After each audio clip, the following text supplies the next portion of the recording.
नमस्कार दोस्तों, मैं विनायक बगाड़े फिर से आपका स्वागत करता हूं आपके अपने लोकप्रिय YouTube चैनल पर, जिसका नाम है लोक भारती हिंदी।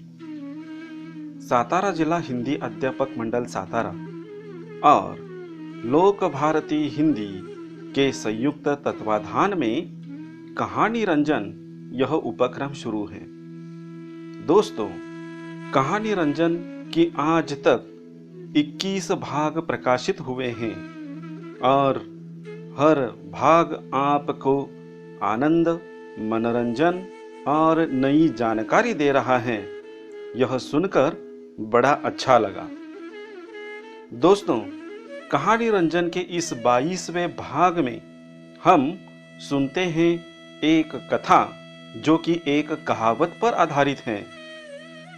कहावत इस प्रकार है, तिरिया से राज छिपे न छिपाए। तो सुनते हैं इस कहावत पर आधारित बड़ी ही रंजक कहानी।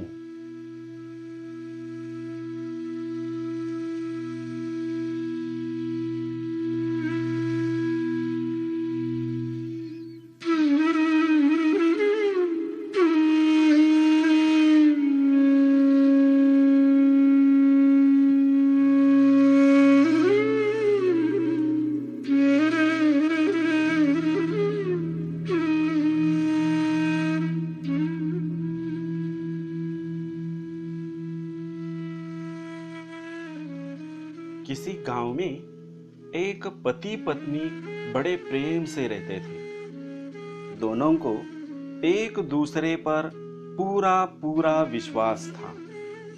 पत्नी के प्रेम के कारण पति अपने घर वालों से अलग हो गया था। पति यह जानता था कि उसके माता पिता बहुत सीधे हैं, लेकिन फिर भी वह अपनी पत्नी के लिए उनसे लड़ता था। वह हमेशा ही अपनी पत्नी का पक्ष लेता था। विशेष बात को भी वह माता पिता, भाई बहन को न बताकर सिर्फ अपनी पत्नी को ही बताता था। एक दिन वह घूमता हुआ गांव के काका के पास गया। काका बहुत ही अनुभवी व्यक्ति थे। उसने काका से अपनी पत्नी की प्रशंसा की। उसने काका को बताया कि बड़े से बड़े राज भी वह अपनी पत्नी से नहीं छिपाता। वह पूरे घर को शक की नजर से देख सकता है, लेकिन अपनी पत्नी पर कभी शक नहीं करेगा। उसके चुप होने के बाद काका ने कहा, देखो बेटा, अपनी पत्नी पर जरूरत से ज्यादा विश्वास करना ठीक नहीं है। पहले अपनी पत्नी की परीक्षा लेकर देखो, फिर तुम्हें पता चलेगा कि वह कितनी राज की बात छिपा सकती है। कभी कभी सच्चा प्रेम करने वाली स्त्रियां भी नासमझी में अपने पति की भलाई करने के चक्कर में उनका अहित कर बैठती हैं। काका की बात सुनकर वह व्याकुल हो गया और उसने अपनी पत्नी की परीक्षा लेने का निश्चय कर लिया। उसने काका की सलाह से एक योजना भी बना ली।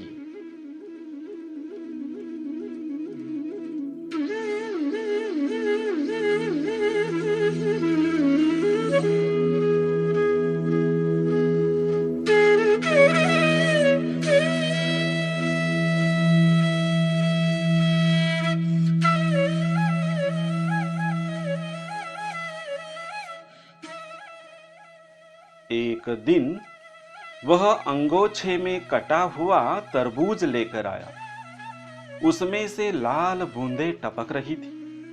उसने अपनी पत्नी से कहा, आज मैंने एक आदमी का सिर काट दिया। इस बात को राज ही रखना। यदि गांव में यह बात किसी को पता चल गई तो पुलिस मुझे पकड़कर ले जाएगी और मुझे फांसी की सजा मिलेगी। उसने अपनी पत्नी से फावड़ा मांगा और घर के पीछे एक पेड़ अंगोछे में लिपटे हुए तरबूज को गड्ढा खोदकर जल्दी से दबा दिया और ऊपर से मिट्टी डालकर जगह को समतल बना दिया। उसकी पत्नी इस घटना के बाद परेशान रहने लगी। उसने अपने पति से कुछ नहीं कहा, लेकिन उसे अंदर ही अंदर बहुत घुटन महसूस हो रही थी। वह अपने मन के बोझ को किसी से कहकर हल्का करना चाहती थी। दुखी होकर उसने यह बात अपनी पड़ोसन को बता दी। उसने पड़ोसन को कसम दी कि वह इस बात को किसी को न बताए, वरना उसके पति को फांसी हो जाएगी। उस महिला ने यह बात अपनी पड़ोसन को बता दी। यह बात एक ने दूसरे को, दूसरे ने तीसरे को, तीसरे ने चौथे को बता दी। इस प्रकार यह बात पूरे गांव में फैलते फैलते पुलिस थाने में भी पहुंच गई। दूसरे दिन दरोगा साहब कुछ सिपाहियों को लेकर उसके घर पहुंच गए। दरोगा ने उसकी पत्नी से पूछा, जल्दी बताओ कि तुम्हारे पति ने सिर कहां दबाया है। यदि तुमने सच सच नहीं बताया तो तुम्हें फांसी लग जाएगी। दरोगा की डांट सुनकर उसकी पत्नी डर गई। वह स्थान दिखा दिया जहां पर उसके पति ने गड्ढा खोदकर कुछ दबाया था।